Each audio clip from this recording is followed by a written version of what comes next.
2024 ഭാഗമായി ഞങ്ങൾ തിരഞ്ഞെടുത്ത ടോപ്പിക്കാണ് economic practice the solid view of marine habitat.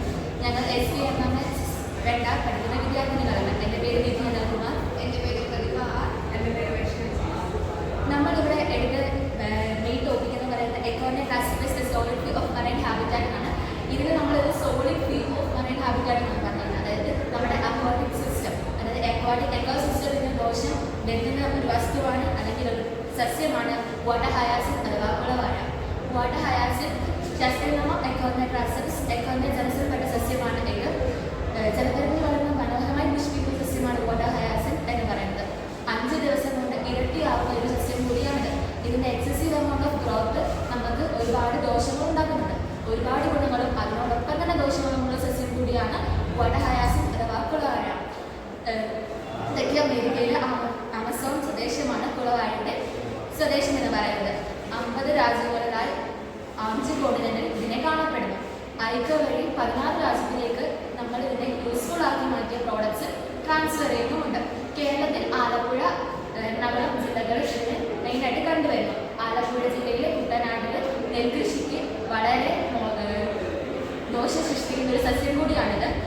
നെൽകൃഷി, അതേപോലെ തന്നെ farmers, agriculture field, tourism, transportation എന്നീ നിലയിൽ ഇത് ഒരുപാട് ദോഷങ്ങൾ ഉണ്ടാകുന്നുണ്ട്. ട്രാൻസ്പോർട്ടേഷൻ, ബോട്ടിൽ നമുക്ക് ട്രാൻസ്പോർട്ടേഷൻ സമയത്ത് ഇതിന് എക്സസീവ് ഗ്രോത്ത് കൊണ്ട് തന്നെ ഇത് നമുക്ക് ഒരുപാട് ദോഷം ഉണ്ടാകുന്നു. ഇത് ബോട്ട് തടസ്സം ഉണ്ടാകുകയും അതോടൊപ്പം തന്നെ ആൾക്കാർക്ക് ബുദ്ധിമുട്ടാവുകയും ചെയ്യും. അതേപോലെ തന്നെ ഇതിൻ്റെ എക്സസീവ് ഗ്രോത്ത് കൊണ്ട് തന്നെ ഈ കൊതുക് കൂടുകയും പെരുകുകയും അതുകൊണ്ട് കൊതുകിൻ്റെ വളർച്ച കൊണ്ട് ഒരുപാട് രോഗങ്ങൾ, ഡെങ്കു എന്നീ രോഗങ്ങൾ പിടിപെടുന്നുമുണ്ട്. ഇതിനെ നമുക്ക് ഒരുപാട് ചാലഞ്ചസ് ഫേസ് ചെയ്യുന്നുണ്ട്. ചാലഞ്ചസിനോടൊപ്പം തന്നെ ഗുണങ്ങളും ഉണ്ടായിട്ട് തന്നെ ഇതിന്റെ ഗുണങ്ങളിലേക്ക് കടത്തിക്കൊണ്ടു പോകും. ഇതിന് ധാരാളം പേപ്പർ പ്രോഡക്ട്സ്, ടെക്സ്റ്റൈൽസ്, ഫർണിച്ചർ എന്നിവ ധാരാളം ഉപയോഗങ്ങളുണ്ടാക്കാം. Handicraft baskets, hands, furniture, decorative items എന്നീ ധാരാളം സാധനങ്ങൾ ഇതിൽ നിന്നും ഉണ്ടാക്കാം. അടുത്ത പേപ്പർ പ്രോഡക്ട്സിന്റെ പണ്ട് എക്സ്ട്രാക്ട് ചെയ്ത് നമുക്ക് ഇതിൽ നിന്ന് പേപ്പർ ഉണ്ടാക്കാം. Paper sheet, notebook, cards, gift box, sanitary, stationery items, wedding cards ഇതിൽ നിന്നും ധാരാളം ഉണ്ടാക്കാം. ടെക്സ്റ്റൈൽ ഐറ്റംസ് ആയ fabric for clothing, rope, tins, yarn എന്നിവ ഇതിൽ നിന്ന് ഉണ്ടാക്കാം.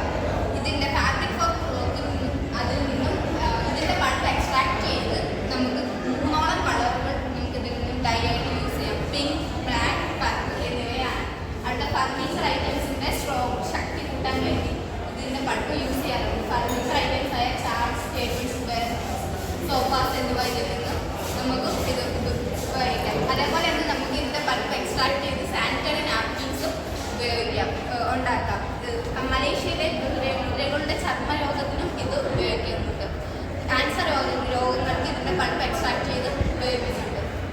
ഒരുപാട് ഗുണങ്ങളും ദോഷങ്ങളും ഉള്ള ഈ സസ്യത്തിന് ഇത് സൃഷ്ടിക്കുന്ന പ്രശ്നങ്ങൾ നമ്മൾ പറഞ്ഞു കഴിഞ്ഞു. അതിന് എന്ത് സൊല്യൂഷൻ അല്ലെങ്കിൽ ഞങ്ങളുടെ ഐഡിയ ആണ് ഞങ്ങളിവിടെ പറയുന്നത്. ഇത് നമ്മുടെ സൊല്യൂഷനായിട്ട് കണ്ടുവച്ചിരുന്നത് വാട്ടർ ഹയാസിൻ കട്ടിംഗ് മെഷീനാണ്. നമ്മുടെ മെഷീൻ മനുഷ്യനെ വെച്ച് നോക്കുമ്പോൾ ഭയങ്കര ആക്യുറേറ്റും എഫിഷ്യൻറ്റുമാണ്. ഇത് ഓട്ടോമാറ്റിക്കായിട്ട് തന്നെ പ്ലാന്റിൽ വാട്ടർ ഹയാസിൻ പ്ലാന്റ് കട്ട് ചെയ്യുകയും അതിനെ സെപ്പറേറ്റ് ചെയ്യുകയും ക്ലീൻ ചെയ്യുകയും ചെയ്യുന്നുണ്ട്. അത് ഈ സസ്യം ഒരിക്കലും നമുക്ക് കംപ്ലീറ്റ് ആയിട്ട് ഡിസ്ട്രോയ് ചെയ്യാൻ പറ്റത്തില്ല. ഇനി ഒരിക്കലും നമുക്ക് നീക്കം ചെയ്യാൻ പറ്റാത്തത് കൊണ്ട് തന്നെ ഇതിനെ എങ്ങനെ യൂസ്ഫുൾ ആക്കി മാറ്റണമെന്നാണ് നമ്മൾ നോക്കേണ്ടത്. കേരള സർക്കാർ ഒരുപാട് കോടികളാണ് ഇതിന് നശിപ്പിക്കാൻ വേണ്ടി ഇൻവെസ്റ്റ് ചെയ്യുന്നത്. അതിൽ കുറച്ച് ഒരു എമൗണ്ട് ഉണ്ടെങ്കിൽ നമ്മൾ ഇതിനെ എങ്ങനെ യൂസ്ഫുൾ ആക്കി മാറ്റാം എന്ന് നമ്മൾ ചിന്തിക്കണം. അതിനായി നമ്മുടെ മെഷീൻ ഇതിനെ സഹായിക്കുകയും ഇത് ഓട്ടോമാറ്റിക് ആയതുകൊണ്ട് തന്നെ വലിയ ചിലവുകളൊന്നുമില്ല. 15,000 രൂപയാണ് നമ്മൾ ഇതിന് കൊടുക്കുന്നത്. അതേപോലെ തന്നെ ഇതിന് അകത്ത് വരുന്നത് കൊണ്ട് തന്നെ ഇത് കൺവീനിയൻ്റ് ആയിട്ടുള്ളൊരു മെഷീനാണ്. പിന്നെ ഞങ്ങളുടെ മെഷീൻ ഭയങ്കര ആക്യുറേറ്റും എഫിഷ്യൻറ്റും ആയിരിക്കും സാധാരണക്കാരായ മനുഷ്യനെ വെച്ച് കമ്പയർ ചെയ്യുമ്പോൾ. അതുകൊണ്ട് തന്നെ ഇത് എങ്ങനെ യൂസ്ഫുൾ ആക്കി മാറ്റാമെന്ന് നോക്കുന്നതുകൊണ്ട് തന്നെ ഇപ്പം ഒരുപാട് പ്രോഡക്ട്സ് ഉണ്ടാക്കി നമുക്ക് അന്യ സംസ്ഥാനത്തേക്കും അതേപോലെ പല പല രാജ്യങ്ങളും ഐക്യ വഴി 16 രാജ്യത്തേക്കാണ് നമ്മൾ ഇതിൻ്റെ പ്രോഡക്ട്സ് അയക്കുന്നത്. അപ്പം നമുക്ക് കൂടുതൽ എംപവർമെൻറ്റും എല്ലാം കൂടെ ഉൾപ്പെടുത്തിയാണ് ഇത് ചെയ്യുന്നത്. ഒരുപാട് പ്രോഡക്ട്സ് ഉണ്ടാക്കി ഐക്യ വഴി അയക്കുന്നത് കൊണ്ട് തന്നെ നമ്മുടെ ഗവൺമെൻറ്റിന് ഇത് വരുമാനം, ഇത് അതുപോലെ ഒത്തിരി സാധാരണക്കാർക്ക് വരുമാനം സൃഷ്ടിക്കുന്നു. അതേപോലെ തന്നെ ഒരുപാട് ഗുണങ്ങളുള്ളത് കൊണ്ട് തന്നെ ഇതിന് എങ്ങനെയൊക്കെ നമ്മൾ കൺവീനിയൻ്റ് ആയിട്ട് യൂസ് ചെയ്യാമെന്നാണ് ഞങ്ങളിവിടെ കാണിച്ചത്. ഇത്രയായിരുന്നു ഞങ്ങളുടെ കൊച്ചു പ്രസൻറ്റേഷൻ. Thank you.